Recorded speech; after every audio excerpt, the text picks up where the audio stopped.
ना पकोड़े, ना कबाब और ना ही नगेट्स, बल्कि नगेट्स से भी ज़्यादा टेस्टी, नरम, मुंह में घुल जाने वाले और रेसिपी इतनी आसान कि आप अफ्तारी से आधा घंटा पहले उठें और 10 मिनट में रेडी कर लें। तो देर नहीं करते, चलिए जी स्टार्ट करते हैं आज की रेसिपी। बिस्मिल्लाहिर्रहमानिर्रहीम। फबियई अला रब्बिकुमा तुकज़्ज़िबान।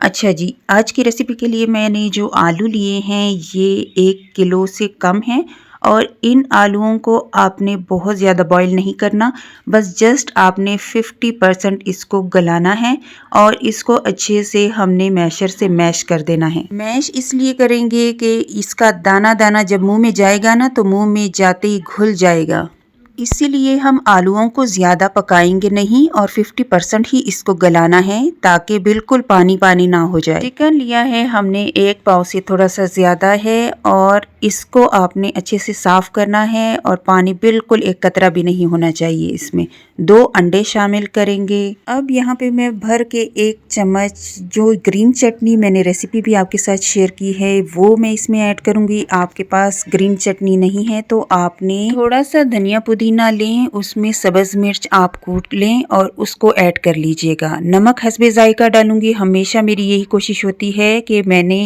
जो नमक लिया है वो मैं हाथ से डालूं ताकि मुझे आइडिया हो जाए, लेकिन यहाँ पे मैंने 1 टीस्पून नमक ऐड किया था और थोड़ा सा 1 चुटकी और भी डाला था। 1 टेबलस्पून से थोड़ा सा कम मैं डालूंगी काली मिर्च का पाउडर, क्योंकि सारा टेस्ट इसी का आएगा। और दड़ा मिर्च बिल्कुल 2-3 चुटकी ही ऐड करूंगी। आधा कप टेट्रा पैक दूध मैंने यूज किया है, आप चाहे तो कोई सा दूध ले सकते हैं। आधा कप मेयोनीज डाली है मैंने, इससे बहुत रिच क्रीमी सा इसका टेस्ट आएगा।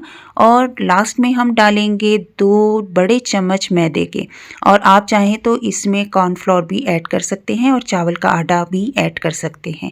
बस इसका मतलब ये होना चाहिए, इसका काम जो है वो बाइंडिंग का है, तो इसमें अच्छे से बाइंडिंग आ जाए। अब मिक्सचर को अच्छे से हमने मिक्स कर लेना है, क्योंकि हमने जो कीमा ऐड किया था चिकन का वो और बाकी जो चीज़ें हैं वो अच्छे से रच बस जाए एक दूसरे में। जो मसाले भी डाले थे हाथ की मदद से आपने नहीं करना, क्योंकि हाथ की मदद से फिर बहुत ज़्यादा मसल जाता है। अब आप जल्दी से वीडियो को लाइक कर लीजिए, क्योंकि रेसिपी 10 मिनट के अंदर अंदर ही रेडी होने वाली है आपकी। तो अब यहाँ से हमने मिक्सचर थोड़ा सा लेना है जितना आप पकोड़ों के लिए लेते हैं। बिल्कुल आराम से हल्के हाथों से आपने थोड़ा सा ऑयल लिया पैन में। नॉन स्टिक पैन है तो बहुत बेहतर है, वरना तवे पे भी आप बना सकते हैं। बस इस तरह से आपने इसको फैला देना है। बहुत ही आसानी से, बहुत ही ज़बरदस्त तरीके से ये आसानी से फैल जाएगा। तो आपने करना ये है कि जो ऑयल है वो बहुत ज़्यादा हॉट नहीं होना चाहिए और मीडियम से थोड़ा सा लो हीट पे आपने इसको पकाना है। पहले 3-4 मिनट हमने एक साइड से पकाना है और इसी तरह से दूसरी साइड पे पलट लेंगे और दूसरी साइड से भी इसी तरह पकाएंगे। बहुत ज़्यादा पकाने की ज़रूरत भी नहीं है, क्योंकि इसकी जूसेस ऐसे ही रहने चाहिए, और बहुत ज़्यादा पकाने से ये फिर बहुत ड्राई होगा और इसका टेस्ट भी इतना अच्छा नहीं लगेगा। तो यहाँ पे हमने इसको तैयार कर लिया है। यकीन माने इतना ज़बरदस्त और लजीज इसका टेस्ट है ना कि मुंह में जाते ही ये घुल जाता है। इसी तरह से ज़बरदस्त सी रेसिपीज़ के लिए मेरे चैनल का विज़िट कीजिए, और मैं रमज़ान के हवाले से बहुत ज़बरदस्त रेसिपीज़ अपलोड करती हूँ। फिर मिलूँगी इंशाल्लाह न्यू लेटेस्ट रेसिपी के साथ। टिल देन अल्लाह हाफिज़।